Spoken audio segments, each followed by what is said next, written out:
بسم اللہ الرحمن الرحیم۔ مصر کا مشہور شہر قاہرہ تھا۔ بہار کا موسم تھا، ہر طرف سبزہ ہی سبزہ تھا۔ ایک لڑکی گھوڑے پر سوار تھی اور زور زور سے چیخ رہی تھی اور کچھ فریاد کر رہی تھی، اور اس کے پاس ہزاروں کی تعداد میں مرد خواتین اپنی سواریوں پر موجود تھے۔ ان کے نیام میں تلوار تھی، باہر نکل چکی تھی، اور تمام لوگ تلواریں لہراتے ہوئے اس لڑکی کے ساتھ سلطان صلاح الدین ایوبی رحمۃ اللہ علیہ کی عدالت میں آ رہے تھے۔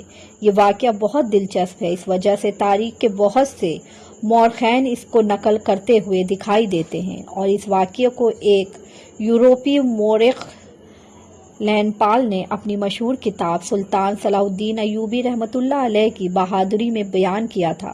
سلطان کے محل کے دروازے پر موجود سنتری بھی حیران و پریشان ہو گئے کہ آخر اتنا بڑا قافلہ اور ان کے درمیان میں ایک اکیلی لڑکی، اور وہ بھی اتنی خوبصورت اور حسین و جمیل جس کی آنکھیں ہرنی جیسی تھی، قدرت کا کوئی خاص کرشمہ لگتی تھی۔ سپاہی پریشان ہو گئے کہ آخر مسئلہ کیا ہے۔ سلطان صلاح الدین ایوبی رحمۃ اللہ علیہ کو اس بات کی خبر دی گئی، اور بعد میں سلطان کے چند عام سپاہی اس لشکر کی طرف روانہ ہو گئے اور جا کر معلوم کیا تاکہ پتہ چل سکے کہ آخر یہ اتنا بڑا قافلہ ہزاروں کی تعداد میں کیا کرنے کے لیے آ رہا ہے۔ چند ہی لمحوں کے بعد سلطان صلاح الدین ایوبی رحمۃ اللہ علیہ کو خبر دی گئی کہ حضور آپ کی عدالت میں اپنی نوعیت کا ایک انوکھا اور منفرد مقدمہ لایا جا رہا ہے۔ اس مقدمے کو بڑے بڑے قاضی، بڑے بڑے امیر وزیر نہیں حل کر سکے ہیں۔ یہ مقدمہ ایک قبیلے کے سردار کی بیٹی کا مقدمہ ہے جو آپ کے پاس لایا جا رہا ہے۔ یہ بات سلطان صلاح الدین ایوبی رحمۃ اللہ علیہ نے سنی تو وہ بھی بڑا حیران و پریشان ہو گیا اور سوچنے لگا کہ آخر ایک مقدمے کی خاطر اتنا بڑا قافلہ کیوں آ رہا ہے۔ جب سلطان نے محل کے اوپر چڑھ کر دیکھا تو قافلے کی تعداد ہزاروں میں تھی۔ بہار کا موسم تھا، لہٰذا سلطان صلاح الدین ایوبی رحمۃ اللہ علیہ نے اپنے سپاہیوں کو حکم دیا کہ اسی وقت تمام محل کے نوکروں کو بلا کر حکم دو کہ محل کے باہر کھلے میدان میں عدالت لگانے کے لیے بندوبست کیا جائے۔ قافلے کے پہنچنے سے پہلے ہی چند ہی گھنٹوں میں عدالت لگ گئی۔ سلطان صلاح الدین ایوبی رحمۃ اللہ علیہ اپنے کمرے میں چہل قدمی کر رہے تھے۔ سلطان صلاح الدین ایوبی رحمۃ اللہ علیہ پریشان تھے، لیکن پریشانی یہ نہیں تھی کہ آخر اتنا بڑا قافلہ کیوں آ رہا ہے۔ پریشانی کی وجہ یہ تھی کہ ایک لڑکی کا تمام لوگ اس طرح محاصرہ کر کے کیوں لے کر آ رہے تھے۔ یہ بات سلطان کے لیے پریشانی کی وجہ تھی۔ سلطان صلاح الدین ایوبی رحمۃ اللہ علیہ ابھی کمرے میں چہل قدمی کر ہی رہے تھے کہ سلطان کو سپاہی نے آ کر خبر دی، حضور تمام لوگ عدالت میں پہنچ چکے ہیں اور سردار کی بیٹی کو بھی کٹہرے میں کھڑا کر دیا گیا ہے، لہٰذا لوگ آپ کا انتظار کر رہے ہیں۔ جب سلطان کے وزیر نے خبر سنی کہ سلطان صلاح الدین ایوبی رحمۃ اللہ علیہ نے محل کے باہر کھلی عدالت لگانے کا فیصلہ کیا ہے تو تمام وزیر اور مشیر حتیٰ کہ سلطان کے تمام کمانڈر بھی آپ کے احترام میں سلطان صلاح الدین ایوبی رحمۃ اللہ علیہ کی عدالت میں پہلے پہنچ چکے تھے۔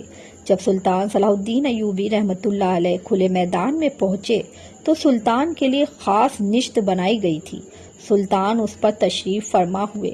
سلطان نے ہر طرف نظر دوڑائی تو ہر طرف لوگ ہی لوگ تھے۔ ایک طرف عورتیں تھیں تو دوسری طرف مرد تھے۔ تمام مرد خواتین کے ہاتھوں میں تلواریں اور وہ بھی نیام سے نکلی ہوئی تھی۔ ایک بزرگ بوڑھا جس کے ہاتھ میں تلوار تھی، لیکن اسی تلوار کے سہارے وہ زمین پر گھٹنوں کے بل بیٹھا ہوا تھا، اور ایک نوجوان لڑکی کٹہرے میں کھڑی رو رہی تھی۔ سلطان صلاح الدین ایوبی رحمۃ اللہ علیہ بڑے پریشان ہوا کہ آخر ایسا کون سا مقدمہ ہے جس کی وجہ سے اتنی بڑی تعداد میں لوگ میری عدالت میں حاضر ہوئے ہیں۔ اس وقت کے مورخین لکھتے ہیں کہ دنیا کی تاریخ میں اتنی تعداد میں کبھی بھی کسی عدالت میں اتنے لوگ جمع نہیں ہوئے جتنا اس دن سلطان صلاح الدین ایوبی رحمۃ اللہ علیہ کی عدالت میں اس لڑکی کے مقدمے کے لیے حاضر ہوئے تھے۔ سلطان صلاح الدین ایوبی رحمۃ اللہ علیہ نے اس بزرگ بوڑھے سردار سے پوچھا، بابا جی بتاؤ آخر بات کیا ہے، آخر اتنا بڑا قافلہ اس عدالت میں کیوں حاضر ہوا، اور آخر اس لڑکی نے ایسا کون سا بڑا جرم کیا۔ اتنے میں قبیلے کا سردار جو کہ تلوار کے سہارے زمین پر گھٹنوں کے بل بیٹھا ہوا تھا، بڑی مشکل سے دو آدمیوں کے سہارے سے اپنی ٹانگوں پر کھڑا ہوا اور سلطان صلاح الدین ایوبی رحمۃ اللہ علیہ کے سامنے رو رو کر بتانے لگا، سلطان معظم، میں بورسا قلعہ کا سردار ہوں۔ ہمارے قلعے ہزاروں خیموں پر مشتمل ہے اور تمام قبیلے کے لوگ جانتے ہیں کہ میں کسی کردار کا مالک ہوں، لہٰذا میں اپنے منہ سے اپنا تعارف نہیں کروا سکتا۔ اور دوسری بات کی میری 2 شادیوں کے باوجود اللہ تعالیٰ نے مجھے صرف ایک بیٹی سے نوازا ہے۔ میں نے پھر بھی اللہ تعالیٰ کا شکر کیا، ہر وقت شکر ادا کیا اور اپنی بیٹی کو ہی اپنا سب کچھ سمجھتا تھا۔ میں نے اپنی بیٹی کی وہ تربیت کر رکھی تھی کہ میری بیٹی کسی بیٹے سے کم بھی نہیں تھی اور میری بیٹی کسی سلطان کی بیٹی سے بھی کم نہیں تھی۔ میری بیٹی ایک اچھی جنگجو، ایک حاضر دماغ اور با کردار لڑکی تھی اور میں اپنی بیٹی پر بہت فخر کرتا تھا۔ سلطان صلاح الدین ایوبی رحمۃ اللہ علیہ اس بوڑھے بزرگ کی طرف متوجہ تھے۔ وہ بوڑھا بزرگ کہہ رہا تھا، سلطان معظم، میری بیٹی کے خوف کی وجہ سے پورے قبیلے میں کسی مرد میں ہمت نہیں تھی کہ وہ قبیلے کے کسی نامحرم عورت کی طرف غلط نظر اٹھا کر بھی دیکھ لے، لیکن شرمندگی کی بات اس وقت ہوئی اور اس وقت میری کمر ٹوٹی کہ جس لڑکی کے ڈر سے قبیلے کے مرد دوسری لڑکیوں کو بری نظر سے نہیں دیکھتے تھے، وہ لڑکی آج بغیر شادی شدہ حاملہ ہو گئی۔ جب یہ بات بزرگ نے کہی تو اس لڑکی کی آنکھوں سے خون جیسے آنسو آنے لگے اور اس وقت عدالت میں اس طرح سناٹا چھایا جیسے بادل گرجنے کے بعد آسمان پر سناٹا ہو جاتا ہے۔ قافلے میں موجود اکثر لوگوں کے چہرے پر اداسی نمایاں تھی۔ سلطان صلاح الدین ایوبی رحمۃ اللہ علیہ سارے معاملے کو بغور سن رہے تھے۔ پھر وہ بزرگ کہنے لگا، سلطان معظم، جب اس بات کی خبر مجھے لگی کہ میری بیٹی بغیر شادی شدہ ہونے کے باوجود بھی حاملہ ہو چکی ہے اور اس کے پیٹ میں ایک ناجائز بچہ پرورش پا رہا ہے اور وہی بچہ کل کو قبیلے کا سردار بنے گا، لہٰذا جب مجھے یہ بات پتہ چلی تو میں نے اسی وقت فیصلہ کر لیا کہ اس بچے کے اس دنیا میں آنے سے پہلے ہی میں اپنی بیٹی کا گلا کاٹ دوں گا۔ لہٰذا میں نے اپنے جرگے میں فیصلہ کیا کہ اپنی بیٹی کو میں تمام قبیلے والوں کے سامنے ہی اس کا سر قلم کر دوں گا تاکہ مجھے ساری زندگی یہ ذلت نہ اٹھانی پڑے۔ اور جب پھر میری بیٹی کی سزا کا وقت ہوا تو اس وقت ہمارے قبیلے کے ایک چھوٹے سردار نے مجھے مشورہ دیا کہ حضور، بے شک آپ کے پاس اختیار ہے، آپ اس بات کی طاقت بھی رکھتے ہیں کہ آپ قبیلے کے ہر چھوٹے بڑے بزرگ مرد خواتین پر آپ کا اختیار ہے اور آپ جس کو چاہیں جو بھی سزا دینا چاہیں دے سکتے ہیں، لیکن ہمیں یہ بات نہیں بھولنی چاہیے کہ ہم ایک ایسے سلطان کی سرزمین پر رہتے ہیں جس کا مقصد ساری زندگی اس دھرتی پر انصاف کا قائم کرنا ہے، اور انصاف بھی ویسا جو کہ عین اسلامی اصولوں کے مطابق ہے، جو قرآن و حدیث سے نمایاں ہے۔ لہٰذا اگر ہم نے بغیر مجرم کو تلاش کیے اور بغیر اس معاملے کی تحقیق کیے آپ نے اپنی بیٹی کو سزا دے دی تو اس طرح نہ ظلم رکے گا اور نہ ہی انصاف قائم ہوگا، حتیٰ کہ لوگوں کے دلوں میں مزید خوف اور نفرت پیدا ہو جائے گی۔ لہٰذا ہمیں اس مقدمے کو لے کر سلطان صلاح الدین ایوبی رحمۃ اللہ علیہ کی عدالت میں جانا چاہیے۔ سلطان معظم جو بھی فیصلہ کریں گے وہ تمام قبیلے والوں کو منظور ہوگا، اور اس لیے میں بیٹی کو اپنے ساتھ لے کر آیا اور تمام قبیلے والوں کے ساتھ سوائے چند خواتین کے جن کے چھوٹے چھوٹے بچے تھے ان کو لے کر آپ کی عدالت میں حاضر ہو گیا، اور میں چاہتا ہوں کہ اس مقدمے کا فیصلہ تمام لوگوں کے سامنے ہو تاکہ یہ لوگ اس مقدمے کے فیصلے سے عبرت حاصل کر سکیں اور یہ بات تاریخ میں لکھی جائے گی کہ ہزاروں خیموں پر مشتمل قبیلے کے سردار نے اپنی اکلوتی بیٹی کو کسی نامحرم کے ساتھ زنا کرنے پر اپنے ہاتھوں سے اس کا گلا کاٹا تھا۔ لہٰذا اس فیصلے کے بعد کسی میں ایسا کام کرنے کے بارے میں کبھی کسی کی جرات نہ ہوگی۔ سلطان صلاح الدین ایوبی رحمۃ اللہ علیہ یہ سب سننے کے بعد بڑا حیران و پریشان ہو گیا کہ آخر ایک لڑکی اتنے بڑے قبیلے کے سردار کی بیٹی ہونے کے باوجود، اتنی بہادر سپاہی ہونے کے بعد بھی آخر اتنا بڑا قدم کیسے اٹھا سکتی ہے؟ آخر اس لڑکی سے اتنا بڑا گناہ کیسے سرحد ہو گیا؟ اور سب سے بڑی اور حیران کن بات یہ ہے کہ یہ لڑکی یعنی کہ میری بیٹی اپنا گناہ ماننے سے انکار کر رہی ہے اور خدا کی قسم اٹھا کر کہتی ہے کہ مجھے اگر روزہ رسول پر بھی لے جایا جائے تو میں وہاں پر بھی یہی کہوں گی کہ میں نے کبھی کسی لڑکے کے ساتھ، کسی مرد کے ساتھ کوئی بدکاری نہیں کی۔ سارے حالات و واقعات کو مد نظر رکھتے ہوئے سلطان صلاح الدین ایوبی رحمۃ اللہ علیہ نے حکم دیا کہ شاہی سپاہی کو حاضر کرو اور اس سے کہو کہ اپنے ساتھ ایک خاتون حکیم بھی لے کر آ جائیں۔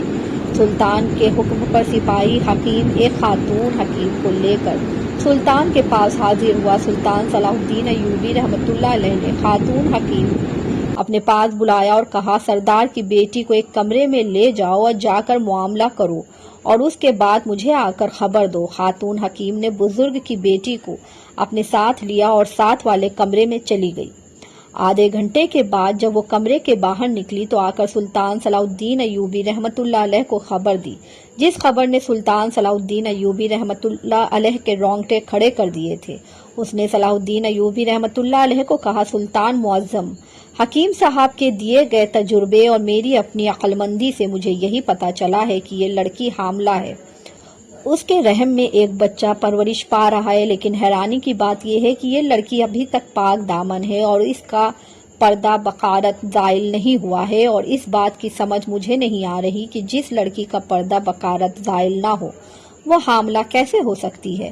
جب سلطان صلاح الدین ایوبی رحمۃ اللہ علیہ نے یہ ساری باتیں سنی تو بڑا حیران و پریشان ہو گیا کہ تمام درباریوں کے سامنے یہ سب کیا عجیب صورتحال ہو چکی ہے۔ لہذا پریشانی کے عالم میں سلطان صلاح الدین ایوبی رحمۃ اللہ علیہ سوچنے لگا اور اتنی گہری سوچ میں پڑ گیا کہ تمام لوگ آپ کو حیرانی سے دیکھ رہے تھے۔ سلطان صلاح الدین ایوبی رحمۃ اللہ علیہ تمام درباریوں سے مخاطب ہوا اور کہا، میں 2 نفل نماز ادا کرنے کے بعد ہی اس مقدمے کا فیصلہ کروں گا۔ تمام لوگ سلطان صلاح الدین ایوبی رحمۃ اللہ علیہ کا انتظار کرنے لگے۔ سلطان صلاح الدین ایوبی رحمۃ اللہ علیہ نے 2 نفل نماز ادا کی اور اس کے بعد مصلے پر دعا مانگنے لگے اور فرمایا، اے میرے مالک، تو نے مجھے کس امتحان میں ڈال دیا؟ مجھے اس بات کی سمجھ نہیں آ رہی کہ قبیلے کے سردار کی بیٹی پاک دامن اور با کردار ہونے کے بعد بھی حاملہ کیسے ہو سکتی ہے۔ میرے مالک، میری رہنمائی فرما۔ اس کے بعد سلطان صلاح الدین ایوبی رحمۃ اللہ علیہ دعا مانگ کر واپس عدالت میں تشریف لے آئے۔ سلطان صلاح الدین ایوبی رحمۃ اللہ علیہ اپنی نشست پر پریشانی کی حالت میں تشریف فرما تھے، کیونکہ یہ معاملہ بہت بڑا تھا۔ ایک عورت کے پیٹ میں ایک بچہ پرورش پا رہا تھا، لیکن اس عورت کا کردار بالکل پاک صاف تھا۔ اس عورت کو کسی مرد نے چھوا تک نہیں تھا۔ یہ بات سلطان حتیٰ کہ کسی کی سمجھ میں نہیں آ رہی تھی۔ تھوڑی دیر سوچنے کے بعد سلطان صلاح الدین ایوبی رحمۃ اللہ علیہ کے دماغ میں حضرت علی رضی اللہ تعالیٰ عنہ کے دور کا ایک واقعہ یاد آیا، اور اس واقعے کی مماثلت اس لڑکی کے واقعے سے بہت زیادہ تھی۔ لہٰذا سلطان صلاح الدین ایوبی رحمۃ اللہ علیہ نے حکم دیا کہ ابھی اور اسی وقت بڑا سے ایک برف کا ٹکڑا لے کر حاضر کیا جائے۔ سلطان کا حکم تھا۔ سلطان کے سپاہی گئے اور بڑا سا برف کا ٹکڑا لے کر آ گئے۔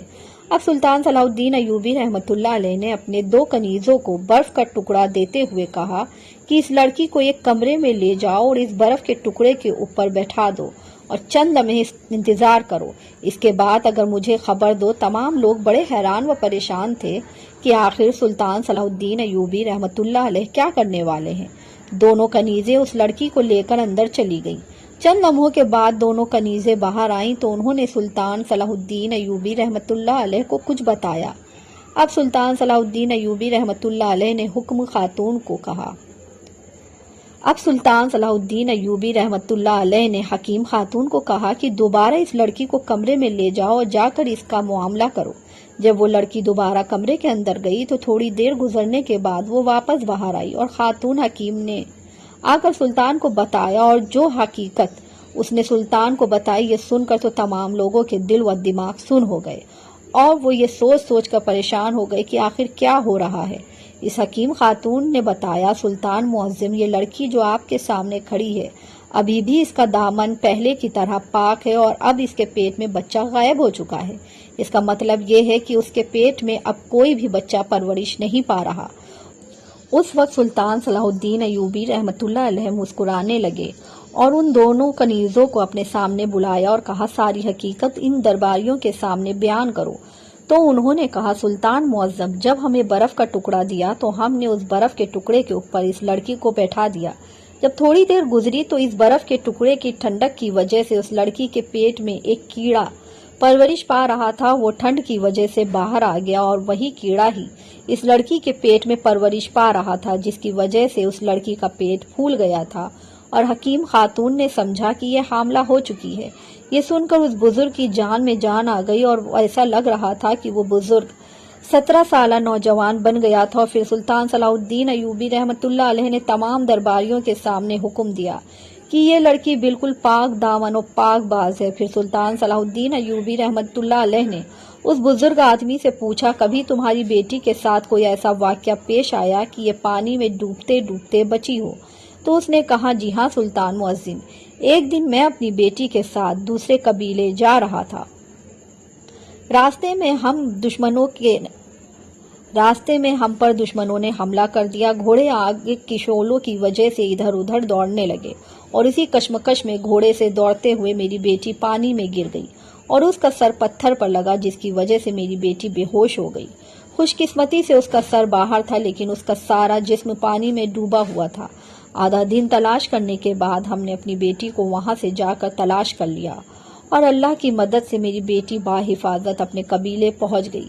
یہ سن کر سلطان صلاح الدین ایوبی رحمۃ اللہ علیہ نے کہا کہ واقعہ کتنا پرانا ہے؟ تو قبیلے کے سردار نے کہا، اس واقعے کو تقریباً 1 ماہ گزر چکا ہے۔ تو سلطان صلاح الدین ایوبی رحمۃ اللہ علیہ نے تمام درباریوں کے سامنے کہا کہ یہ خاص قسم کا کیڑا ہوتا ہے جو کہ اکثر جانوروں اور انسانوں کے پیٹ میں پلتا ہے، اور جب تیری بیٹی پانی میں گری تو اسی کیچڑ میں یہ کیڑا موجود تھا اور بے ہوشی کی حالت کی وجہ سے اسے پتہ ہی نہ چلا، اور وہ کیڑا جو بھی ابھی چھوٹا تھا اس کے رحم سے اس کے پیٹ میں داخل ہو گیا اور اس کے پیٹ میں پرورش پاتا رہا۔ جب یہ کیڑا اپنے حجم میں بڑا تو اسے پتہ چل گیا اور لوگوں کو لگا کہ یہ حاملہ ہو چکی ہے، حالانکہ اس کو آج تک کبھی کسی مرد نے چھوا تب نہیں۔